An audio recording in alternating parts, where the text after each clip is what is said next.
Hello सो नमस्कार। आज हम बात करेंगे लोन डिफ़ॉल्टर के बारे में। लोन डिफ़ॉल्टर के कुछ अधिकार होते हैं, कुछ राइट्स होते हैं, लेकिन आज हम राइट्स के बारे में बात नहीं करेंगे। आज हम बात करेंगे कि यदि आपको नोटिसें आने लग गई हैं, एक आई, दो आई, तीन आई, 10 आई, 50 आई, और पहली बात तो यह है कि जैसे ही हमारे पास पहली कोई नोटिस आती है और जिसमें लिखा होता है आपको न्यायालय में हाजिर होना है, या आपको दिल्ली से कोई एडवोकेट का फ़ोन आ जाता है, एकदम से कोई भी व्यक्ति हो हिल जाता है, उसका मन, उसका दिमाग काम करना बंद कर देता है कि अरे ये क्या हो गया, हमें कोर्ट जाना पड़ेगा, हमें जेल जाना पड़ेगा।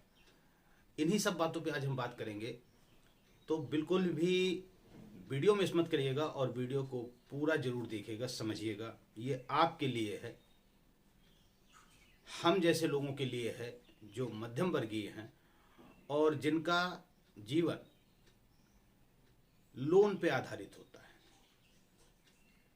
ऐसा कोई व्यक्ति संसार में नहीं है जो लोन न लेता हो, छोटे से लेकर बड़ा तक, चाहे जितना बड़ा बिजनेसमैन हो, चाहे जितना बड़ा पूंजीपति क्यों ना हो। अगर आप देखने जाएंगे, जानकारी करेंगे, तो उसके ऊपर लोन का ही सब सिस्टम है, लोन से ही उसका काम होता है। तो हम भी अपने काम को करने के लिए, बनाने के लिए लोन लेना उचित समझते हैं और लेते हैं, लेकिन कभी कभी ऐसे कारण होते हैं कि हम लोन की किस्तें नहीं दे पाते। लोन की किस्तें न दे पाना कोई अपराध नहीं है, ये मैं आपको कई बार बता चुका हूँ। कानून की किताब में लोन ले करके लोन न दे पाना, किस्तें न दे पाना अपराध की श्रेणी में नहीं आता। ये एक अनुबंध है जिससे आपने लोन लिया और आप, तो दोनों बीच अनुबंध होता है कि हमने इतना दिया, हमको इतना देना होगा। ये अनुबंध है। जब हम लोन नहीं दे पाते तो अनुबंध टूट जाता है, लेकिन उनके कुछ राइट्स हैं, कुछ अधिकार हैं जिसके तहत वो आपका पैसा, अपना पैसा वसूलना चाहते हैं। लेकिन जब आपके पास पैसा नहीं है तो कोई कुछ भी कर ले, क्या फर्क पड़ता है। लेकिन मैं कभी आपको ये सलाह नहीं दूंगा कि आप लोन लें और न दें।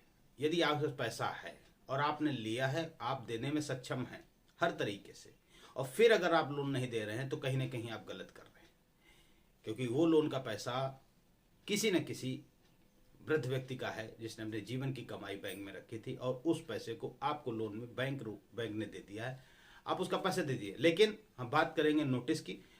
कोर्ट से नोटिस आ जाता है, कोई बोलता है 30,000 कोर्ट से हम बोल रहे हैं, कोई एडवोकेट लिख के, नंबर में भी एडवोकेट लिख के आता है, हम घबरा जाते हैं, डर जाते हैं कि अब क्या होगा हमें। वो ऐसे बोलते हैं कि आपको तुरंत कल की डेट में 30,000 कोर्ट में या फलानी कोर्ट में आपको हाजिर होना है जाकर के। उसके थोड़ी देर बाद एक कॉल और आता है और कहता है आप इन वकील से बात कर लीजिए, या उसी कॉल में कह देते हैं कि आप वकील साहब से बात कर लीजिए। उसके बाद आपको नंबर दिया जाता है, आप बिल्कुल डरे सहमे से होते हैं और तुरंत उस वकील को फ़ोन लगा देते हैं। लिहाजा वो वकील नहीं होता है, वो भी रिकवरी एजेंट होता है। वो गूगल में इस प्रकार से सेट कर दिया जाता है नाम कि आपके पास जब आएगा तो एडवोकेट का नाम, आप कॉल लगाएंगे तो एडवोकेट लिख के आ जाएगा, फलाने एडवोकेट। आपके पास नोटिस अगर डाक से आती है या व्हाट्सएप पर आती तो उसमें बाकायदे सील मुहर, एडवोकेट का नाम, मोबाइल नंबर वगैरह सब कुछ कंप्लीट होता है। तो हम ये नहीं अंदाजा लगा पाते ये फेक है या सही है। पहली बात, इस प्रकार का कोई नोटिस नहीं होता है, ये सब फ्रॉड है, सब गलत है। इस प्रकार का कोई नोटिस नहीं होता है। आपको अगर अपने लोन को सेटल कराना है, अपने लोन को जमा करना है कम पैसे में, तो आप लोक अदालत का सहारा लीजिए, इससे अच्छा कोई रास्ता नहीं है। लाखों लोगों, बल्कि यूं कहे करोड़ों में, लोक अदालत 9 तारीख की थी, करोड़ों लोगों का सेटलमेंट हुआ, करोड़ों लोगों का निस्तारण हुआ है मुद्दे का। और इनसे डरने की बिल्कुल जरूरत नहीं है। आपके पास एक नोटिस आ जाए, 10 नोटिस आ जाए, 50 नोटिस आ जाए, आपको कभी भी इस व्यवस्था में जेल नहीं हो सकती। जेल होने के केवल 2 कारण। नंबर 1, आपने जो लोन लेते वक्त चेक दिया है, बैंक ने उस चेक को 3 बार बाउंस कराया है, और बाउंस कराने के बाद आपके ऊपर 138 का मुकदमा दर्ज करा दिया। 138 का मुकदमा दर्ज हो गया है, घबराने की कोई जरूरत नहीं है। वहां पर वकील की आवश्यकता नहीं होती, चाहे तो आप कर लें। नहीं होती, आप स्वयं जाके अपनी बात को रख सकते हैं कि सर ऐसी सी बात थी और ये स्थितियां हैं। हालांकि प्रावधान है डबल 100% पेनाल्टी और 2 साल की जेल। अगर ये स्थिति बहुत बाद में आती है, 20 लाख तक के लोन पे आपको ये स्थितियां नहीं आती हैं, बैंक ये देख लेता है, क्योंकि बैंक ये जानता है आपका अमाउंट आपके लिए 10 लाख हो सकता है, 15 लाख हो सकता है, लेकिन बैंक के लिए जो एनपीए खाते होते हैं कुछ परसेंटेज के नाम पे होता है। हाँ, आपको दबाव जो रिकवरी एजेंट के द्वारा बनाया जाता है उसका मतलब ये होता है कि आपसे कितना पैसा निकाल लिया जाए। रिकवरी एजेंट अपना कमीशन निकालने के लिए आपको परेशान करता है। इनके चक्कर में मत आइए, बिल्कुल डरिए नहीं। नोटिस का कोई भी असर नहीं होता है, आप परेशान ना होइए।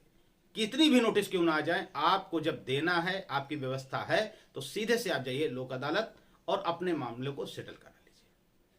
आपको अगले वीडियो में बताऊंगा लोक अदालत ने 9 तारीख को कितने केसों का निस्तारण किया है, कितने केस आए थे, क्या हुआ, कैसे, इस सारा अगले वीडियो हम क्लियर करेंगे। आज के वीडियो में इतना ही। वीडियो बहुत इंफॉर्मेटिव है, आप शेयर कर सकते हैं। लोगों को घबराने की जरूरत नहीं है, डर को निकाल दीजिए, डर को भूल जाइए। पैसा नहीं है तो नहीं है यार, नंगा नहाएगा क्या, निचोड़ेगा क्या, जब भाई नहीं तो देंगे कहां से, करने तो जो करना है। चलते हैं, जय हिंद, जय भारत।